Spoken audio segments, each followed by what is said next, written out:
Turma, é o seguinte. Nesse exercício 17, não estou achando... achei.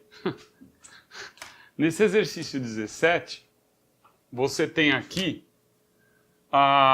uma caixa escorregando sem atrito por uma rampa inclinada de 30 graus. Tá? Aula sobre plano inclinado. E ele diz o seguinte, ó. O ângulo formado entre a rampa e o solo é 30 graus, então precisa ficar sempre atento a essa informação. Ele quer saber, no item A, a representação das forças aplicadas na caixa. Então, ó, força na caixa, primeiro tem a força do piso na caixa, ou melhor, da rampa na caixa, que é a normal de contato, perpendicular à superfície de contato, que a gente chama normal. Tem a outra força na caixa, que é do plano terrestre da terra na caixa, que é o peso. Tá? Outra coisa importante você saber. Ok? E que aqui, ó, formar-se-á um triângulo retângulo. Então veja bem, ó. Esse triângulo retângulo, este ângulo aqui, ó, na direção do plano inclinado, nós vamos utilizar esse valor, essa geometria, aqui mede 60 graus, tá? Ó, então essa medida é de 60 graus, ok? Formando um triângulo retângulo, olha aqui, ó. Se você precisar visualizar por completo, ó, este ângulo aqui é 30 graus, tá? Igualzinho esse. Olha lá, ok? Então essas são as forças que agem, porque não existe o atrito. A tendência de escorregamento desse bloco é para baixo. Se houvesse o atrito, você desenharia uma flechinha para cá, ó, para cima, tá? No item B, ele pede a aceleração da caixa. Então agora, o que eu tenho que fazer? Eu vou achar a componente tangencial na direção do plano inclinado, ó. Então aqui é o chamado P tangencial. Nós temos também, se ele pedisse a normal, você tem a componente normal, que eu vou chamar de P normal, que é a projeção ortogonal da força peso nesta direção. E a componente e a projeção da força peso nesta direção é o P tangencial. Então, quando eu utilizo as componentes, eu esqueço do peso. Não preciso pensar mais no peso. Só vou pensar nas componentes. A aceleração da caixa tem esta direção e sentido que você está vendo aí. Então, a gente faz força resultante, que é a segunda lei de Newton, a massa da caixa vezes a aceleração. A massa da caixa é 300 kg, né? Só confirmar aqui. Isso. A massa da caixa, 300 kg. E aí, o que a gente faz? Ó, força resultante é o P tangencial. A massa da caixa vezes a aceleração adquirida pela caixa. Tá? Se tivesse atrito, você teria que fazer P tangencial menos a força de atrito. Mas o P tangencial é o quê? P cosseno de 60, ó. Ou P seno de 30. Mas eu vou fazer, ó, P cosseno de 60.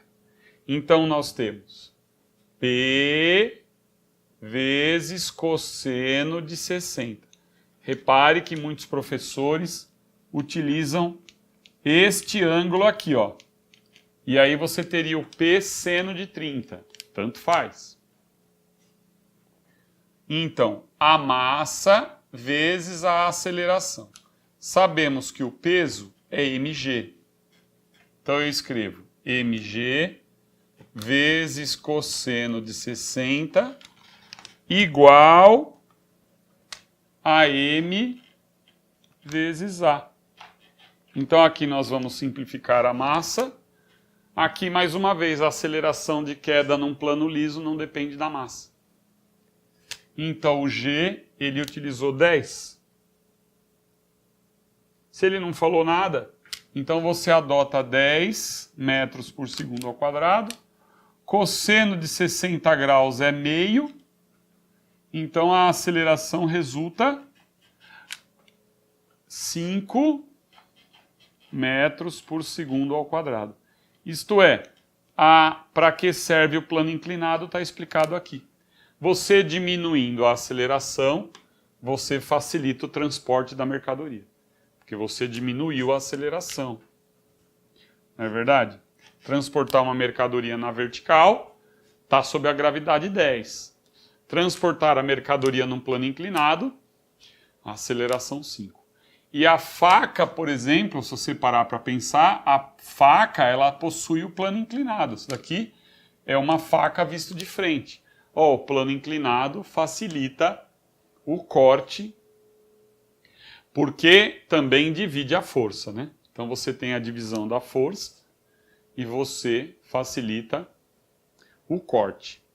No C, o tempo gasto para a caixa descer a rampa até tocar o solo por uma das arestas. Olha, quando você tem uma caixa cúbica, uma caixa é um cubo, a aresta é a ligação entre dois planos da caixa. Então a aresta é esse segmento aqui, ó, essa reta. Aqui, ó, olhando aqui a caixa, vai tocar no chão pela aresta, que é o que une dois vértices da caixa, ok? Aqui, ó, eu vou ter que consertar aqui, que é, a gente já vai fazer, eu vou fazer a alteração, mas aí você já leu direitinho. Então está escrito, é caixa cúbica, né? Aqui estava escrito caixa quadrada, eu vou corrigir. Então, caixa cúbica. Então, ó, o tempo gasto para a caixa descer da rampa até tocar o solo por uma das arestas, considerando uma caixa cúbica de meio metro de aresta, partindo do repouso e totalmente apoiada. Então, totalmente apoiada. Então, ela vai partir do repouso. Então, vamos ver. O V0 é igual a 0. Tá? E qual é o tempo gasto, né, que ele está querendo? Então, o tempo de descida. O tempo de descida é o que ele está querendo. Então, como é que eu vou fazer isso?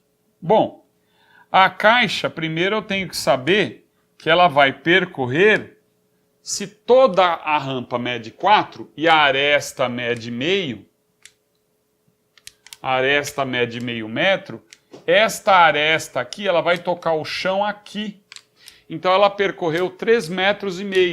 Então o deslocamento aqui, cuidado, não é 4, é 13,5, precisa ficar atento. Tá certo? Turma, se a gente tem aceleração, tem o deslocamento, como é que eu acho o tempo para ela descer? Eu vou usar a fórmula do ΔS no movimento uniformemente variado, V0t mais a aceleração sobre 2t ao quadrado. A velocidade inicial é 0. Então aqui, pumba, já vai embora. O V0 é 0. Então nós temos um deslocamento de 3,5. A aceleração é 5 sobre 2t ao quadrado. Tá? Vou passar o 2 multiplicando, vezes 3,5, vai dar 7. Passo o 5 dividindo, t ao quadrado igual a 7/5. Então nós vamos escrever, aí você fala, como é que poderia aparecer numa alternativa? Ou na forma escrita. Raiz quadrada de 7/5 é a raiz quadrada de 7 sobre raiz quadrada de 5. Então, dizer raiz quadrada da divisão é a mesma coisa que divisão das raízes. Vamos racionalizar, vou multiplicar pelo denominador por raiz de 5 e o numerador também para tirar o radical do denominador. Então, nós temos raiz quadrada de 35 sobre 5. Tá? Esse é o tempo em segundos.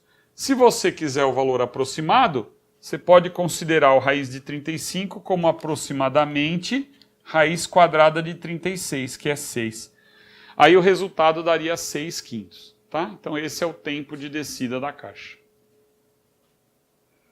Então tem que alterar aí caixa cúbica e não caixa quadrada é